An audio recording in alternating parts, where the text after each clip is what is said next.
Hi, this is Charting Man Dan of thechartguys.com, home of technical analysis education. Click the link for a free week trial, no credit card required, and gain access to our multiple live broadcasts daily, community chat room, educational videos, nightly watch lists, and more. Invest in your education and future and join the community today.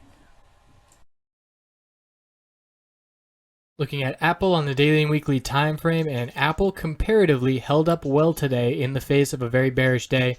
But it is a setback here on the daily chart. Losing that 100-day moving average support again. It's back to resistance at 99.62, rejecting from the 10-day at 98.94, and still looking like this pattern could be that higher or that lower high, higher low pattern of consolidation and tightening range that we were looking at after this breakout. So we're looking down at support. The middle Bollinger Band is 97.28. I'm also seeing 97.55 stand out, so that will be roughly the same level on Monday and Tuesday. And the weekly chart is where the action is at. 3 weeks in a row rejecting from this 10-week moving average, which is 99.10.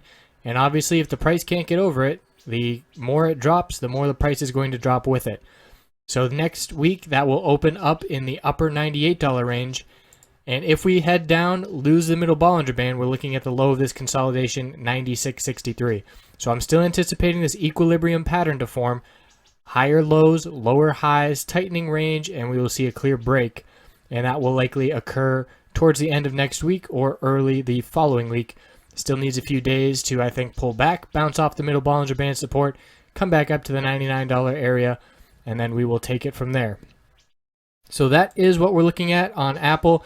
Higher low on the weekly is still intact. We've seen 4 weeks in a row now of higher lows. So if next week we break 97.55, that level I pointed out on the daily chart, that will be the first lower low, and we will look for a pullback even further. So the overall market obviously going to have an impact. The Fed is coming up this week. Make sure and stay on top of that. Stay on top of what the S&P 500 is doing, because it will correlate with what Apple does as well. We will be all over it and checking in daily as usual. I appreciate you watching and hope you have a great weekend. Thanks for watching. The Chart Guys community has compiled trader tips from dozens of traders over the last year and put together a free ebook you can access by clicking the button and entering your email. Have a wonderful night.